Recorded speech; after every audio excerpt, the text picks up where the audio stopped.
अस्सलाम वालेकुम नाजरीन, प्रोग्राम माशी मसाइल के साथ मैं हूं आपका होस्ट तारिक खान जावेद। आज हम जिस मौजू पे बात करेंगे वो है economic vision of our founding fathers, यानी हमारे जो फाउंडिंग फादर्स थे, कायदम वगैरह, वो किस तरह के माशी निज़ाम को फेवर करते थे, वो किस तरफ माइल थे, कैपिटलिज्म की तरफ थे, फ्री इकॉनमी की तरफ थे, या सोशलिस्ट इकॉनमी की तरफ थे, या वो इस्लामिक टाइप का कोई निज़ाम चाहते थे। इस पे हम तफसील से बात करेंगे और इस सिलसिले में बात करने के लिए मैंने आज जहमत दी है स्टूडियो में एम जावेद कुरैशी साहब को, जो कि ब्यूरो चीफ़ हैं इंडिपेंडेंट न्यूज़ पाकिस्तान के, कराची ब्यूरो के ये चीफ़ हैं। ये बहुत सीजन जर्नलिस्ट हैं, बहुत दुनिया घूम चुके हैं, इंडिया भी बहुत दफ़ा गए हैं ये, और बहुत इनकी गहरी नज़र है। जो दो माशी निज़ाम इंडिया पाकिस्तान के लोगों ने अडॉप्ट की, उसके क्या नताइज निकले, उस पर हम तफसील से बात करते हैं। आइए हम थोड़ा सा शुरू करते हैं जावेद साहब से। जावेद साहब, आपने जब ये अडवाणी साहब यहाँ आए थे और उन्होंने हमारे कायद-ए-आज़म के बारे में कुछ अच्छे कलमात कहे और बोले थे, उसको आपने बहुत कवर किया था और उसके बारे में आप बहुत तफसील बात। थोड़ा पहले ये बताएं कि अडवाणी साहब ने क्या किया था, कहा था, इससे पहले बाद हम फिर जसवंत सिंह की तरफ चलते हैं कि उन्होंने कायदों के बारे में क्या कहा। तारिक साहब, पहले तो मैं आपका शुक्रिया अदा करूंगा कि आपने मुझे अपने चैनल पर मदऊ किया और इस मैं समझता हूं कि एक अहम इशू पर आपने अपनी बात का आगाज़ किया। अडवाणी साहब जब पाकिस्तान आए और ख़ासकर कराची है, वो यहाँ सेंट पैट्रिक स्कूल भी गए क्योंकि वो यहाँ के एक्स स्टूडेंट थे। मैं भी वही का स्टूडेंट। तो वो उन्होंने वहाँ पर और मीडिया वहाँ एयरपोर्ट पर मीडिया से बात की। उनकी डॉटर भी साथ में थी और गालिबन उनके सन भी, बेटे भी उनके साथ। उस वक्त उनकी क्या पोजीशन थी, वो क्या थे उस वक्त? वो उस वक्त अपोजिशन में थे, गवर्नमेंट में नहीं थे। लेकिन पार्टी में बीजेपी में थे। प्रेसिडेंट थे जी। अच्छा, president of A opposition party BJP Pakistan आता है और वो ये कहता है। हाँ, वो यहाँ आए और उन्होंने कायद-ए-आज़म के बारे में बहुत अच्छे रिमार्क्स दी और उन्होंने ये कहा कि कायद-ए-आज़म जो थे वो मुसलमान और हिंदुओं के दरमियान एक पुल का किरदार अदा कर रहे थे, लेकिन और कायद-ए-आज़म को उन्होंने कहा कि कायद-ए-आज़म ने कभी कोई तासुब पर मबनी कोई बात नहीं की और उन्होंने हमेशा ये कोशिश की कि मुसलमान और हिंदुओं के दरमियान एक अच्छा रिलेशन रहे। लेकिन जब वो वापस गए तो इंडियन मीडिया ने जिस तरह उसके बारे में बदगुमानियां पैदा की। वर्ड यूज किया था कि Kazim was a true secular person. Secular से बात वही जो आपने कही कि हर आदमी अपना मजहब तो फॉलो करे, उसकी लेकिन एक दूसरे से नफरत ना किसी के जजमेंट नहीं पास करे कि तुम खराब, मैं अच्छा। किसी के बारे में आप रिमार्क्स ना दें, वो उन्होंने उसको हाईलाइट भी किया क्योंकि कायद-ए-आज़म ने तो जब बिगनिंग में जब पाकिस्तान बना भी नहीं था, उन्होंने माइनॉरिटीज के बारे में कह दिया था कि जी हर एक किसी को अपने मजहब के मुताबिक इबादत की आज़ादी होगी। ठीक है, वही राइट जो इंडिया में है पाकिस्तान में मिलेंगे। और मतलब मोस्टली आप ये देखें हमारे माइनॉरिटीज को अल्हम्दुलिल्लाह कोई इतनी प्रॉब्लम नहीं है कोई। लेकिन फिर ये कि इंडियन जब वो वापस इंडिया गए तो वहाँ जिस तरह पार्लियामेंट में हंगामा हुआ और मतलब मुख्तलिफ प्लेसेस पे एक सच बात बोलने पे उनसे मतलब वहाँ की कायद-ए-आज़म उनको अच्छे नहीं लगते, कायद-ए-आज़म उन्हें अच्छे नहीं लगे और बल्कि ये कहना चाहिए कि उनके खिलाफ बहुत कुछ जहर उगलते रहे, एहतिजाज हुआ बड़े पैमाने पर और फिर ये कि उनको वजाहत करना भी मुश्किल हो गई। तो व्हाट ही एक्चुअली मेंट। अच्छा, आप देखिए कि जो सच्चाई होती है ना किसी सूरत में सामने आ जाती है, राइट, कि एक अपोजिशन का, वो भी बीजेपी जो कि बेसिकली एक हिंदू और नेशनलिस्ट टाइप की जमात है, उसका लीडर आता है कराची में और ये कहता है कि Kazim was ambassador of peace between Indians, Hindus and Muslims, he never hated any Hindus, he was friend with Hindus, he was a secular person. Secular से मुराद ये कि he never discriminated against other people. कितनी सही बात और बिल्कुल ये हकीकत है कि काज़म तो ऐसे आदमी थे कि कभी उन्होंने कोई चापलूसी की बात तो आज तक की नहीं, उनको पता ही नहीं कि चापलूसी होती क्या है। जो फैक्ट है वो मुंह पे कहते थे, लोगों को अच्छा लगता था, बुरा लगता था। अच्छा, यही बात अब जसवंत सिंह ने बहुत बड़े पैमाने पे कह दी जिससे पूरी इंडिया खलफशार में आ गई। हाँ, मतलब तो जसवंत सिंह ने क्या कहा है कि इतनी नाराजगी हो गई है, आपने उसके बारे में क्या? बेसिकली वो तो यही कह रहे हैं ना कि जो इनके मुताला है उसके मुताबिक कायज़म tried his best to keep India intact, protecting the interest of the Muslim. Confederation होता, उसमें वेस्ट पाकिस्तान का जो हमारा एरिया, वो ईस्ट पाकिस्तान वाला एरिया, सब एक मिल जाते, तीन चार चीज़ें सेंटर में होती, बाकी सबको अलग अलग प्रोविंसेस में ज़्यादा ऑटोनॉमी होती, और इस तरह से शायद ये जो खून खराबा हुआ उससे हम बच जाते। तो इस पर इतनी ज़्यादा रिएक्शन की उस बेचारे को पार्टी से निकाल दिया। आप तो इंडिया जाते रहे, आप व्हाट काइंड ऑफ थिंग। मैंने आपको अभी पहले बताया ना कि तारिक साहब, क्या माइंडसेट क्या है, वहां पर भी एक तबका है जो बहुत ज्यादा एक्सट्रीमिस्ट है, और वो मतलब किसी भी पाकिस्तान इसमें ये प्रॉब्लम ये हुई कि जब कायज़म को इतना एलिवेट किया गया, नेहरू और पटेल वगैरह वो नीचे उतर गए। असल मसला तो यहाँ पे उन्होंने वो उसी चीज को रील किया, उन्होंने वो उसी चीज को, कायज़म अच्छे हैं तो ये खराब है, उन्होंने कह दिया ना कि इनके वजह से वो अपने तौर पे ये रिजल्ट निकाला है। एक्चुअली ऐसा नहीं है। अच्छा, सच्चाई जो है ना वो मतलब यही है। बिल्कुल।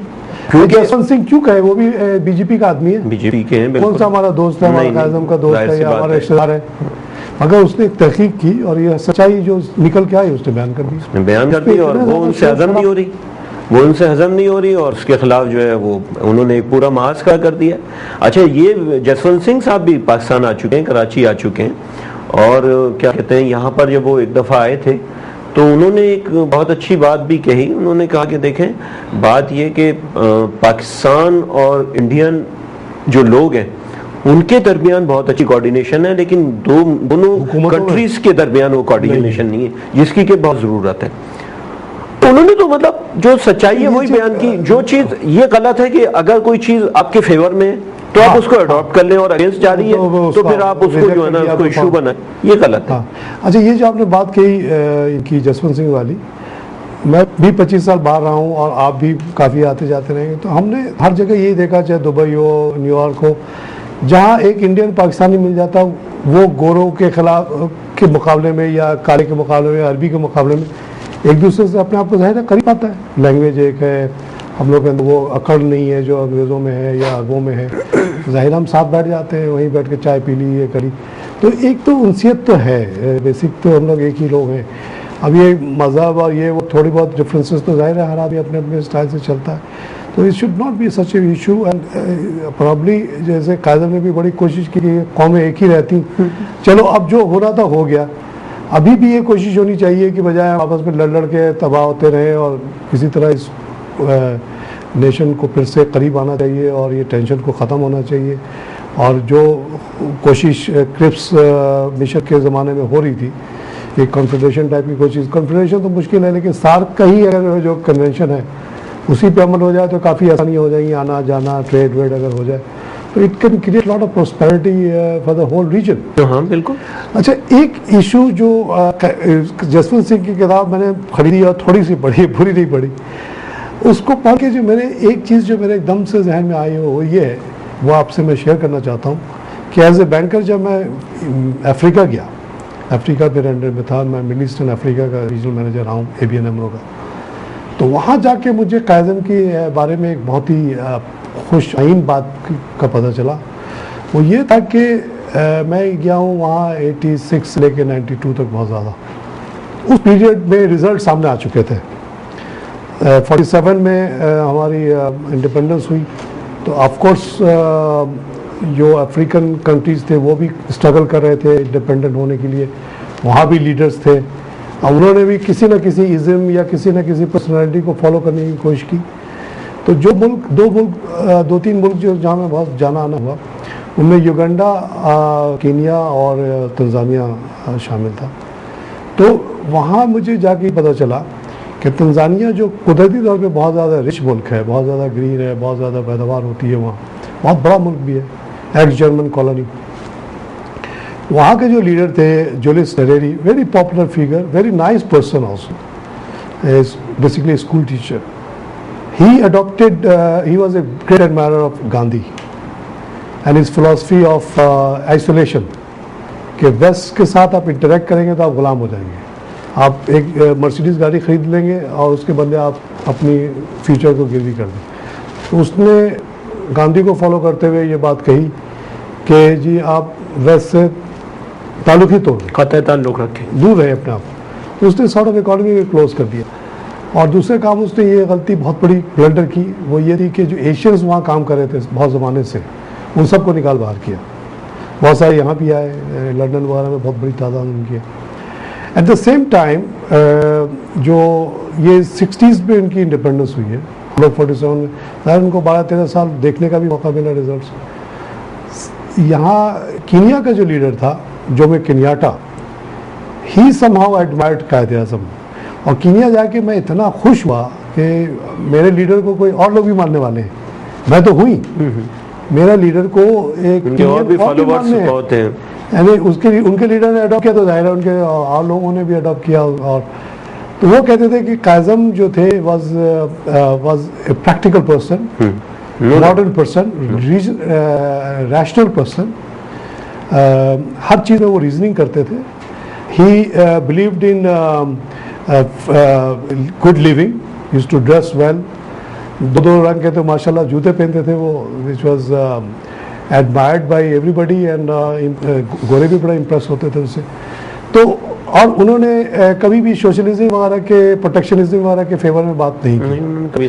अब प्रॉब्ली यही बहुत बड़ा डिफरेंस था उनका इंडियन लीडर्स से, जो नेहरू वगैरह, गांधी वगैरह। और probably that is also one of the reason कि वी पार्टेड अवर वेज। तो वहाँ मैंने युगांडा में, तंजानिया और ये कीनिया में उनकी बड़ी एडमायरेशन पाई। और उन्होंने कायज़म वाला मॉडल अडॉप्ट किया फ्री इकोनॉमी का, कि ठीक है जो हुआ हुआ, आप आए, आपने लूटा हमें, इसका मतलब नहीं कि हम अपने आप को शट अप करके बैठ जाएंगे।